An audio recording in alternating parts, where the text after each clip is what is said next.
Well, it happened. After 20 years, we finally have a new Ninja Gaiden Black release. This is a franchise that I've loved ever since playing Ninja Gaiden Black 20 years ago and couldn't put it down as a kid. It's been wonderfully preserved on Xbox with 4K and 60 FPS support. It may sound strange to call such a difficult title a comfort game for me, but I've been playing Ninja Gaiden Black since I was 10 years old, completed all of the missions, and I've beaten it on Master Ninja. While the game is incredibly difficult, it's fair and gives you all the tools you could need to succeed. Fast forward to June of 2008, and Team Ninja dropped Ninja Gaiden 2. I played this game endlessly and loved it. There's just something special about Ninja Gaiden combat. Learning the combos as you upgrade and unlock new weapons, dodging and counterattacking at the perfect time, the Azuno drop and the guillotine throw. There are just so many moves and combos in Ninja Gaiden that just make you feel like a badass when you're able to pull them off. But Ninja Gaiden 2 was missing things that Ninja Gaiden Black offered. While Ninja Gaiden Black had plenty of combat, it offered so much more than that. There was exploration, puzzles, a Metroidvania-like map to explore and find new paths. Specific enemies required different strategies, and items and weapon locations were changed up depending on the difficulty to keep things fresh. Tighter gameplay with 3 to 4 enemies at a time that you could engage and, if played well, not take any damage. Ninja Gaiden 2 was not designed this way. It was designed with a very different philosophy. And the philosophy was more enemies, more chaos, crank everything up to 11. The devs knew this, and they didn't expect you to play well enough to not take damage. This is why the game has health restoration systems built into it, so that you regain most of your health lost after conflicts. On top of all this, the save statues heal you, and anytime you use a Lives of the Thousand Gods, your entire health bar is fully restored. None of these health regain systems were in the original Ninja Gaiden or Ninja Gaiden Black. These are additions that had to be added to Ninja Gaiden 2 because of the sheer number of enemies that you face at once. Now, of course, back in 2008, when I was 13 years old, I didn't think about any of this.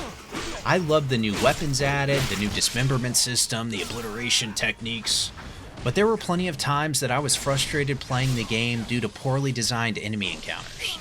Unless of course the goal was to annoy the player to no end with relentless projectile and rocket spam from enemies with unlimited ammo. But I digress. In certain chapters, it's incredibly noticeable, and it's honestly just not fun.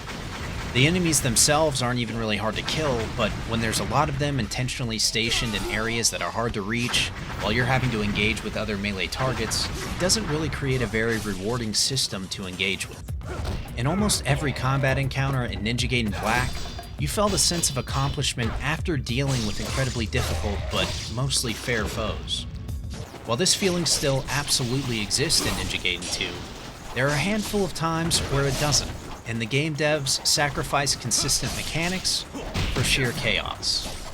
Now, don't get the idea that I don't like Ninja Gaiden 2 or that I don't enjoy the overall chaos the game brings to the table. I think that Ninja Gaiden 2 is overall a bit easier than Ninja Gaiden Black, and I absolutely adore both games. I think that Ninja Gaiden 2, as it was in 2008, has far better action combat than, well, basically any games released today. I think that the main aspect of the game that will feel dated to people playing today is the camera. As a Ninja Gaiden veteran, this doesn't really bother me, and I actually view it as part of the difficulty of the game. You have to move and position yourself in fights in a way that allows you to still keep track of the enemies. But I certainly understand anyone's perspective who has difficulty with the camera in the game. Ninja Gaiden 2 wasn't perfect, and a couple of years later, Ninja Gaiden Sigma 2 was released. Dear Lord. Now, I'm not going to spend much time talking about Sigma 2, because for me, Sigma 2 was a complete non-starter. It was honestly an abysmal attempt at putting out a definitive version of Ninja Gaiden 2. In order to make the game run more stable and perform more optimally, blood was removed and the enemy count was reduced.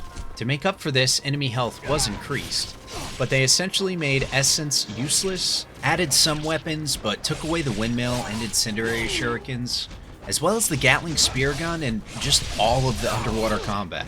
And honestly, I could have stopped at removing the blood, and I would be totally justified in saying that Sigma 2 is truly a terrible version of Ninja Gaiden 2. The first time I booted up Sigma 2, I was back to the original in about 15 minutes, and I've never gone back. It even visually looked worse somehow. Not nearly as vibrant or saturated, and the game just looked washed out. Now, why is all this context important when talking about the new surprise release from Koei Tecmo? Well, because we finally have a new Ninja Gaiden Black game. And unlike the Sigma versions of Ninja Gaiden Black is absolutely the definitive and best version of Ninja Gaiden. So can we say the same thing about Ninja Gaiden 2 Black? Ninja Gaiden 2 Black, still crazy to say honestly, is a combination of the original Ninja Gaiden 2 and Sigma 2. It brings back all the blood and gore of the original game, and adds even more if you can believe it. Essence is actually useful again, and the shop and upgrading your weapons works essentially the same as it did in the original. There are new weapons added in Sigma 2 that are transferred over to Ninja Gaiden 2 Black. Emma's Fang is a really cool weapon, and fans of the first game will realize it feels a bit like the Diablaro, just not quite as cool. You don't have access to the windmill or incendiary shurikens, and the bow can no longer be charged in Ninja Gaiden 2 Black. However, you can now keep the bow and the shurikens equipped at the same time, allowing for seamless use of either ranged weapon in combat. The bow has unlimited arrows as well, which is a nice addition. Black keeps the 3 extra side chapters added in Sigma 2, where you play as Rachel, Ayane, and Momiji. I enjoyed playing as Momiji and Ayane, while Rachel was alright. I mean, same as Sigma 1, I'm just not a fan of her Warhammer. Well, I'm a fan of Warhammer, but not her Warhammer. Anyways, the good news is that each chapter is relatively short, and if you have paralysis like me when it comes to using healing items, it's nice to know that these are just one-off chapters that you can burn through all of the supplies you need in order to get through. But the most controversial thing about Ninja Gaiden 2 Black is that it utilizes most of Sigma 2's enemy placement as well as the reduction in overall enemy count. This unquestionably makes the game a bit easier. The reduction is somewhat compensated by each enemy having more health overall, but fewer enemies to spam projectiles means the encounters on average are easier than the original Ninja Gaiden 2. This was a very controversial change in Sigma 2, and since Sigma 2 was not great compared to the original, people didn't like the change. However, it does directly address the massive problems the original game had with incessant projectile spam from enemies off screen. I mean, I remember, I was there guys, I was on the forums at the time. People hated the projectile spam. The conscious choice of having fewer and tougher enemies, as opposed to having a lot of easier enemies, is actually a kind of return to form, and it makes the game feel more like Ninja Gaiden Black to me. OG Ninja Gaiden 2 is not quite the high watermark of the series. Ninja Gaiden Black is, so this is actually a change that I'm somewhat okay with, but there are plenty of changes that I don't like. I mentioned before that the windmill and incendiary shurikens seem to be completely absent. There are things from Sigma 2 not present here, like the ninja races or something like that. I don't know, I never played them because, if you haven't gotten this by now, not a big Sigma 2 fan, so I certainly don't miss them here. The main thing that's a shame to see gone are the tests of Valor though. These have been around since Ninja Gaiden Black. They were always challenging and rewarding arenas where you could test your combat prowess and be rewarded with useful upgrade materials if you came out on top. It's a shame to see those go. The game is currently sitting at a 75% rating on Steam, with many supposed fans leaving downvotes after less than an hour of play, claiming that the game is just Sigma 2 with a fresh coat of paint. I fervently disagree with this. While it is no doubt a combination of the two games, the two worst changes that Sigma 2 made were reversed, removing the blood and gore, and making upgrades based on progression rather than currency. Sigma 2 completely ruined the economy of the game, and made it so that you couldn't get a level 3 weapon until Chapter 10 in Russia. Now I'll take Emma's Fang and the ability to use the bow and shurikens at the same time over having the windmill and incendiary shurikens. The problem is, there shouldn't have to be any compromises. Ninja Gaiden Black has zero compromises. It is just straight up the definitive version of Ninja Gaiden, and it is the absolute best way to play it. Unfortunately, this cannot be said about Ninja Gaiden 2 Black. While it will likely be my preferred way of playing the game moving forward, it is different in fundamental ways from the original Ninja Gaiden 2 experience. The good news is that the original Ninja Gaiden 2 is preserved on Xbox and running at 4K 60 FPS. And quite frankly, the performance is far more consistent than Ninja Gaiden 2 Black.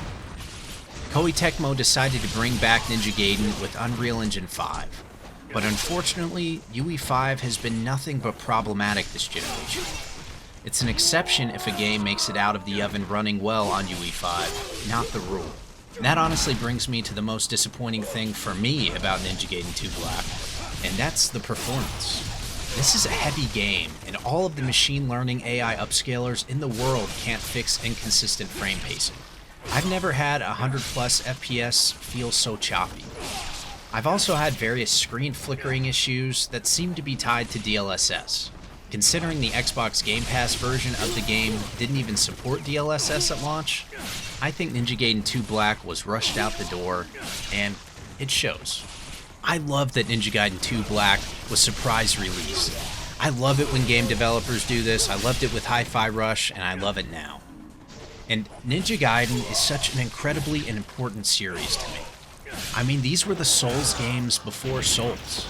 They did challenging, crushing combat that still felt rewarding and fair, better than any games at the time. If anything, Ninja Gaiden 2 Black has reminded me that Ninja Gaiden, depending on the version, is just superior to so many action games that released today. It brings me joy to know that there will be so many new players that come into the series playing Ninja Gaiden 2 Black. And in my opinion, they'll be playing an excellent version of Ninja Gaiden 2. Well, thanks for watching and checking out the channel. This game just released, and I've been in a rush to get this video out, as well as just coming down from the high that the fact that it was announced and released in the same day. Definitely put a bit of a wrench into the schedule. But there are few gaming franchises that mean as much to me as Ninja Gaiden, so I wanted to get a quick video out with my initial thoughts. If you like my content, be sure to like and subscribe. I really appreciate it. Until next time. Yeah.